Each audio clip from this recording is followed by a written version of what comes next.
वज़ीर मुमलिकत ख़जाना अली परवेज़ मलिक साहब इस वक्त हमारे साथ मौजूद है। हम उनसे पूछते हैं, सबसे पहले तो ये बताएं सर कि बजट कब आ रहा है, कोई डेट फाइनल हुई है? देखें, वज़ीर आज़म साहब आज खैर से चाइना गए हैं, तो जब वो आएंगे तो सबसे पहले तो नेशनल इकोनॉमिक काउंसिल की मीटिंग कॉल की जाएगी ना जी, और उसके बाद बजट के अंदर फिर आप उसकी प्रेजेंटेशन की तरफ जाएंगे। जो डेट लाइकली हमें बताएगी वो 10 से 12 के दरमियान ही बजट होगा इंशाल्लाह। 10 से 12 के दरमियान बजट में क्या इक़दाम कर रहे हैं? टैक्सों का दायरा कार कैसे बढ़ेगा? तनख्वाहदार तबका के ऊपर ही टैक्स डालेंगे या कोई और इक़दाम? देखें, सबसे पहले जो मैंने अंदर भी गुफ्तगू की, वकास साहब बैठे हुए थे वहाँ पे, कि हमें एक चीज़ तो तय करनी है कि ये जो इस्तेहकाम आया है इसको अगर हमने एंकर करना है तो हमें IMF के फ्रेमवर्क में रह के उनकी मशावरत और उनकी पार्टनरशिप के अंदर आगे चलना है।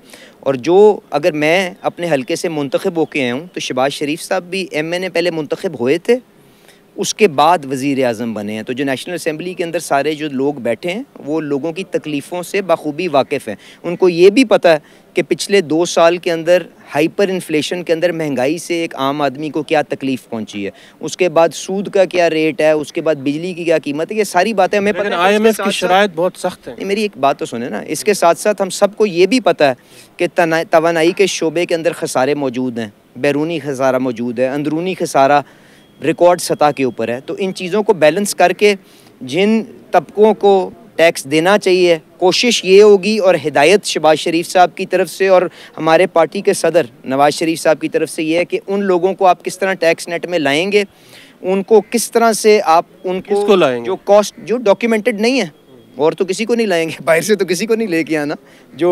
अनडॉक्यूमेंटेड सेगमेंट के अंदर जो लोग हैं नहीं, आपके सामने है यार कि आपके अगर 30 लाख अगर आपका बंदा टैक्स देता है तो बताने की ज़रूरत है कि कौन टैक्स से बाहर है। तो हमको नहीं पता ना कि कौन टैक्स दे रहा है कौन नहीं दे रहा। चलें, अब मैं इस बहस में जाए बगैर जो कि कौन फाइलर है कौन नॉन फाइलर है और किसको देना चाहिए और किसके पास कितने प्लॉट हैं और किसके पास कितनी गाड़ी है, कितनी दफ़ा बाहर जा रहा है, ये बहस ना हम एक दूसरे को मतलब इसके साथ छेड़खानी करते हैं, मकसद कोई नहीं। हमें आगे निकलने के लिए ना रास्ता करना है कि हमने आमदनियाँ, जिनके पास आमदनी है और फाइल नहीं करते रिटर्न और टैक्स नहीं देते, जिनकी वजह से कीमतों के ऊपर टैक्स लगाया जाता है, इस रवायत को ख़त्म करना है, इसको दफन करके आगे चलना है। ये वो नीयत है, ये वो हिदायत है जो शहबाज शरीफ साहब की तरफ से मिली है। उसके बाद अगर आपकी भी रिटर्न नहीं जमा होती तो आपको भी पकड़ के लाना चाहिए, और अगर मेरी नहीं होती मुझे भी अंदर लाना चाहिए। IMF कुछ लचक मुजाहिरा कर रहा है, IMF को लचक का मुजाहिरा आपको देखें, उनको समझाना पड़ेगा कि अगर, और उनकी जो मसाइल हैं, उनके जो प्रॉब्लम्स हैं उसको भी समझना पड़ेगा कि वो कहते हैं कि जी आपके पास ये 24वां प्रोग्राम है, क्यों आपने ये काम पहले नहीं किए। तो उनको यही बताया जा रहा है कि शहबाज शरीफ साहब जो इस हुकूमत के अंदर फैसले करें, क्या कभी पहले 70 साल में पाकिस्तान की तारीख में हुए हैं?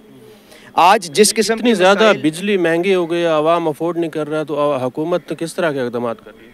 बॉस, मैं आपसे कह रहा हूँ कि ये एक आपको शराकत दारी के साथ आगे चलना पड़ेगा। आज तक कभी PIA प्राइवेटाइज हुई है? हो रही है ना, हो रही है ना। कौन कर रहा है? वज़ीर आज़म कौन है? कौन है वज़ीर आज़म? सिर्फ प्राइवेटाइजेशन ही हल है इकोनॉमी को ठीक करने का। प्राइवेटाइजेशन एक उसका बड़ा बुनियादी नुक्ता है जिससे आपने अखराजात कम करने हैं जो ज़ाया हो रहे हैं।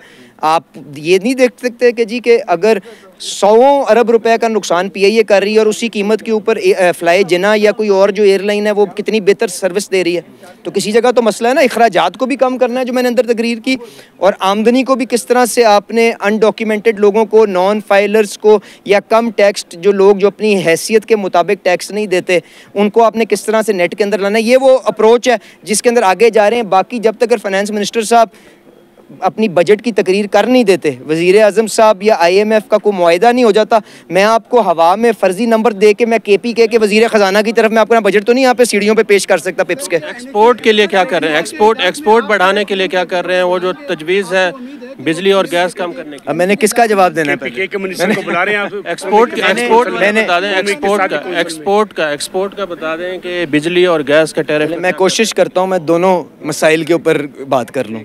एक तो बात ये है कि जो तवानाई का शोबा है इसके अंदर किस तरह से हम सारे का सारा बोझ इंडस्ट्री के ऊपर डाल रहे हैं और उसकी वजह से इंडस्ट्री की कितनी तकलीफ़ बढ़ गई है।